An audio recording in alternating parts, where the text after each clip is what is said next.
नमस्कार दर्शक बंधु शुभ सकाळ। आज हूँ 27 मे मंगलवार। आज रही आपण देश विदेश और राज्यर किसी गुरुत्वपूर्ण खबर खबर देखा पूर्व आप गोटे छोटी अनुरोध वीडियो शेष पर्यटन देखो। खबर भल लगे निश्चित लाइक करेंगे, चैनल नुआ थे सब्सक्राइब करने को भूलें नहीं। चलन जाना कौन रही है पूरा दिन खबर। राजधानी ट्राफिक जाम एवं नीतिदिनिया घटना परिणत हो गलानी।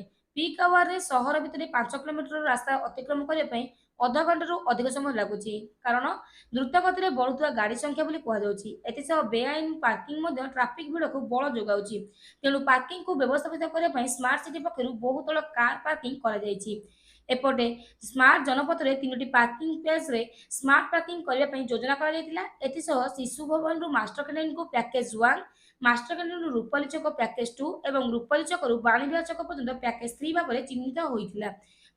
गाड़ी रखापी आप जरिए स्लॉट बुकिंग हेबो अर्थात गंतव्य स्थल में पहुंचा पूर्व घर बाहर बेले गाड़ी रखापी पार्किंग स्थान बुक करा पड़ो। थे बुक हो गले सेठारे गाड़ी पार्क होना। स्लॉट बुकिंग कर गाड़ी पहुंचा पर्यंत एवं यह फाँका अच्छी कि ना से सब कथा जानव। जी जो रूम रे जो जगह को जाऊव से जगार पार्किंग स्थिति को आप जरिए जांच कर गाड़ी अच्छी केते जगह खाली अच्छी यही सब जानापर गाड़ी नहीं घर बाहर पार। एभली एक अत्याधुनिक व्यवस्था 2021 सेप्टेम्बर 1 सुधा राजमहल ठार शिशु भवन पर्यंत कार्यकारी होता।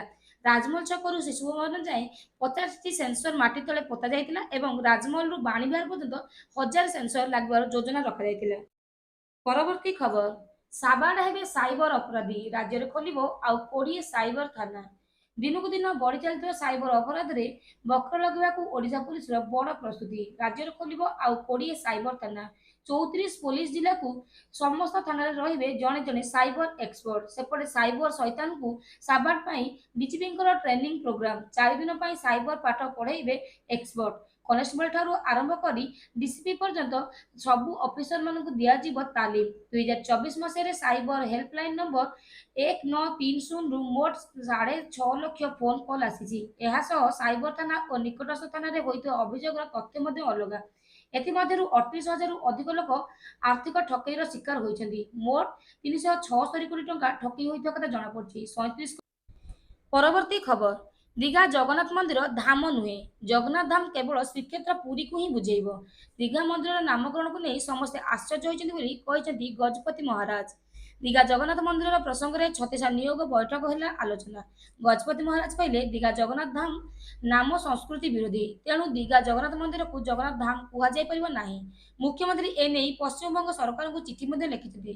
राज्य सरकार पाखे सब प्रकार तथ्य अच्छी, तेणु मुख्यमंत्री ए घटनार समाधान करने को अनुरोध कर गजपति महाराज दिव्यसेन देव। परवर्ती खबर भांगिब गरीबों घरर स्वप्न। राज्य में कहीं जड़े भी लोक कच्चा घरे रहिबे नहीं और वर्षक मध्य सबू कच्चा घर पक्का कर निर्वाचन समय बीजेपी नेता माने देइथिया प्रतिश्रुति एवं प्रतारणा परिणत होती। राज्य में लक्ष लक्ष गरीब लोकंर मुंड उपरे छात नहीं। फनी प्रभावित उपकूल ओडिशार हजार हजार परिवार एवं भी पक्का घर पर आशा बांधि रही। यही समय डबल इंजिन सरकार ओडिशावासी को करथिबा प्रतारणा आउ एक छवि पदा को आसी। डबल इंजिन सरकार राज्य पाई डबल अनुदान आने परिवर्ते डबल प्रतारण देता अभियोग होती। विशेषकर ग्रामीण और सहरांचल गृह निर्माण क्षेत्र में ओडिशावासी संपूर्ण प्रतारित होती। तत्कालीन नवीन पट्टनायक सरकार समय ओडिशा केन्द्र जी अनुदान पाई एवं बीजेपी सरकार तार एक चतुर्थांश कम अनुदान आने को सक्षम होती।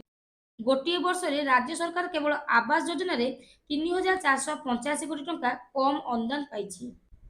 परवर्ती खबर अंडरग्राउंड हेबो मेट्रो। राजधानी भीड़ ह्रास राज्य सरकार बड़ प्लान। मेट्रो रेल प्रकल्प नहीं आसला बड़ सूचना देले आईन मंत्री पृथ्वीराज। राजधानी अंडरग्राउंड हेबो मेट्रो, माटी तले चलो मेट्रो। भुवनेश्वर जो भाई दिन को दिन भीड़ नियंत्रण बाहर को जाऊँगी से भीड़ कमेवा को राज्य सरकार बड़ प्लान कर अंडरग्राउंड हेबो मेट्रो भली रेल प्रकल्प। 2025 सुधा पटिया सीआरपी नुआ रोड अवरोध हटी काम सरिबो एने पृथ्वीराज बड़ सूचना। आउ 2027 सुधा भुवनेश्वर रिंग रोड काम भी शेष होब। आचार्य विहार पटिया को नुआ कनेक्टिविटी रोड हेबो। परवर्ती खबर पुरी समुद्र में बड़ अघटन बुड़ीगले टीम इंडिया पूर्वतन कैप्टेन सौरभ गांगुली बड़ भाई और भाउज। ପୁରୀ ବେଳାଭୂମିରେ ୱାଟର ସ୍ପୋର୍ଟସ ଆକ୍ଟିଭ କଲା ବେଳେ ଏହି ଦୁର୍ଘଟଣା ଘଟିଛି। ସ୍ପିଡ ବୋଟ୍ର ବୋଟିଂ କଲା ବେଳେ ବୋଟ୍ଟି ଓଲଟି ଦୁର୍ଘଟଣା ଘଟିଛି। ଉକ୍ତ ବୋଟ୍ରେ ଥିଲେ ସୌରଭ ଗାଙ୍ଗୁଲିଙ୍କର ବଡ଼ ଭାଇ ସ୍ନେହାଶିଷ ଗାଙ୍ଗୁଲି ଆଉ ଭାଉଜ ଅର୍ପିତା ଗାଙ୍ଗୁଲି। ତେବେ ବେଳାଭୂମିରେ ଉପସ୍ଥିତ ଥିବା ଲାଇଫ ଗାର୍ଡଙ୍କ ପାଇଁ ବଡ଼ ଦୁର୍ଘଟଣାର ଅଳ୍ପକେ ରକ୍ଷା ପାଇଯାଇଥିଲେ ଗାଙ୍ଗୁଲିଙ୍କର ଭାଇ ଓ ଭାଉଜ। ଶନିବାର ଦିନ ସନ୍ଧ୍ୟା ସମୟରେ ପୁରୀ ଲାଇଟ୍ ହାଉସ୍ ନିକଟରେ ବେଳାଭୂମି ନିକଟରେ ଏହି ଅଭାବନୀୟ ଘଟଣା ଘଟିଥିଲା।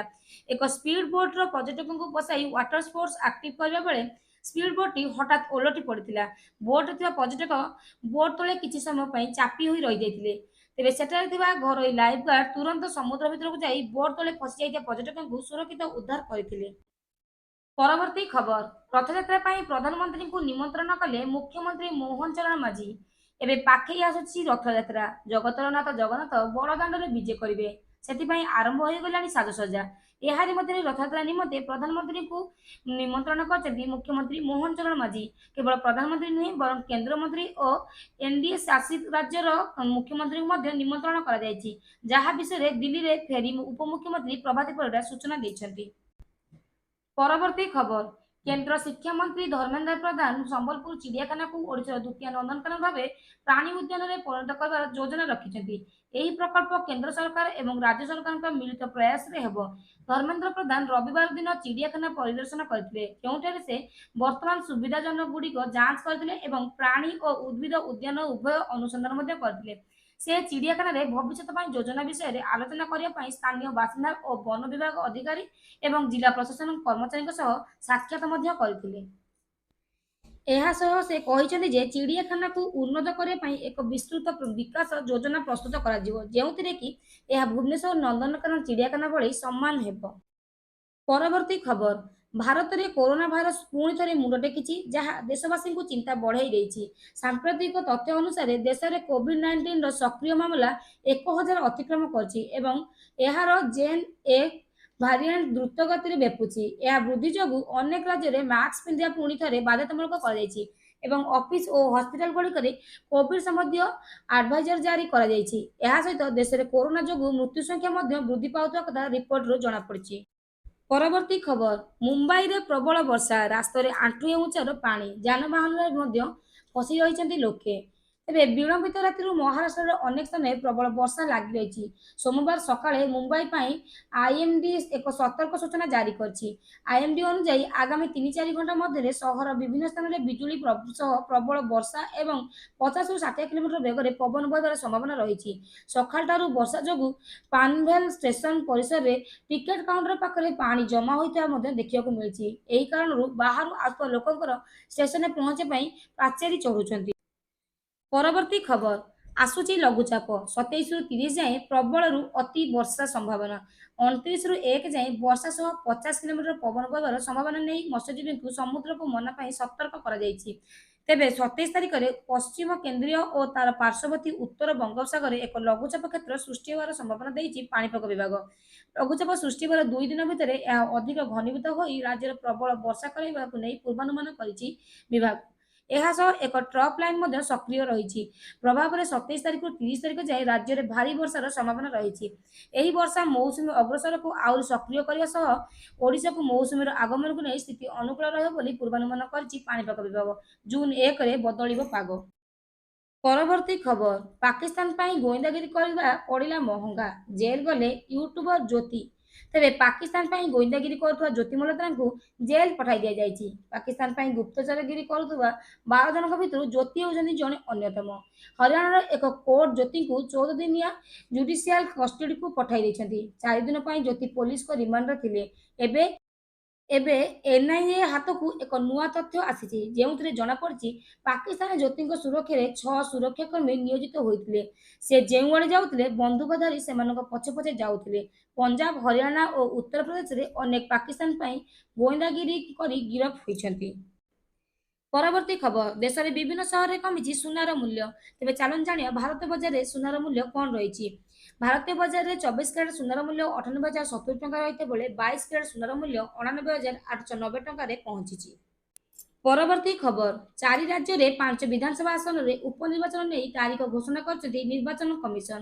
ଗୁଜରାଟର କାଦି ଏବଂ ବିସାଦାବାଦର ବିଧାନସଭା ଆସନ, କେରଳର ନିଲାମ୍ବୁର, ପଞ୍ଜାବର ଲୁଧିଆନା ଏବଂ ପଶ୍ଚିମବଙ୍ଗର କାଲିଗଞ୍ଜ ବିଧାନସଭା ଆସନରେ ଉପନିର୍ବାଚନ ଅନୁଷ୍ଠିତ ହେବାକୁ ଯାଉଛି।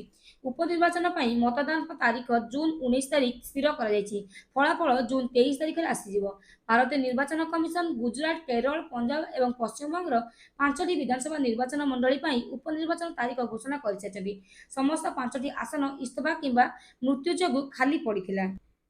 ପରବର୍ତ୍ତୀ ଖବର, ଶ୍ରୀମନ୍ଦିରର ପରିଚାଳନା କମିଟି ମିଟିଂ ଶେଷ ହୋଇଛି। ବୈଠକ ପରେ ଶ୍ରୀମନ୍ଦିରର ମୁଖ୍ୟ ପ୍ରଶାସକ ଅରବିନ୍ଦ ପାଢ଼ୀ ସୂଚନା ଦେଲେ ଯେ ପରିକ୍ରମା ପ୍ରକଳ୍ପ ବାହାରେ ବହୁ ବଡ଼ ବଡ଼ ଅଟ୍ଟାଳିକା ଗଢ଼ି ଉଠିଛି। ସେମାନେ ନିଜସ୍ୱ ଢଙ୍ଗରେ ଅଟ୍ଟାଳିକା ସବୁ ନିର୍ମାଣ କରିଛନ୍ତି। ଶ୍ରୀ ଗୁଣ୍ଡିଚା ମନ୍ଦିର ଚାରିପାଖରେ ବି ସବୁ ଉଚ୍ଚ ଅଟ୍ଟାଳିକା ନିର୍ମାଣ ଚାଲିଛି। ଆମେ ଏ ନେଇ ନଗର ଉନ୍ନୟନ ବିଭାଗକୁ ଅବଗତ କରାଇଛୁ। ଅଟ୍ଟାଳିକାଗୁଡ଼ିକର ଉଚ୍ଚତା ନିର୍ଦ୍ଧାରଣ ପାଇଁ ସରକାରଙ୍କଠୁ ଚିଠି ଲେଖିବୁ ବୋଲି ଶ୍ରୀମନ୍ଦିର ମୁଖ୍ୟ ପ୍ରଶାସକ ଅରବିନ୍ଦ ପାଢ଼ୀ କହିଛନ୍ତି। ଏହାଛଡ଼ା ଶ୍ରୀମନ୍ଦିର ସମ୍ପର୍କିତ ସମସ୍ତ ଶବ୍ଦାବଳୀକୁ ନେଇ ପ୍ୟାଟେଣ୍ଟ କରାଯିବ। ଶବ୍ଦାବଳୀକୁ ନେଇ ପ୍ୟାଟେଣ୍ଟ ହେଉଛି ଏକ ଆଇନଗତ ବ୍ୟବସ୍ଥା ବୋଲି ଶ୍ରୀମନ୍ଦିରର ମୁଖ୍ୟ ପ୍ରଶାସକ କହିଛନ୍ତି। ଏହା ତ ଥିଲା ଆଜିର ଦେଶ ବିଦେଶ ଓ ରାଜ୍ୟର କିଛିଟା ଗୁରୁତ୍ୱପୂର୍ଣ୍ଣ ଖବର। ଯଦି ଖବରଟି ଆପଣମାନଙ୍କୁ ଭଲ ଲାଗିଥାଏ ନିଶ୍ଚିତ ଭାବରେ ଭିଡ଼ିଓଟିକୁ ଲାଇକ୍ କରିବା ସହିତ ଚ୍ୟାନେଲରେ ନୂଆ ଥିଲେ ସବସ୍କ୍ରାଇବ୍ କରିବାକୁ ଭୁଲିବେ ନାହିଁ। ଜୟ ଜଗନ୍ନାଥ।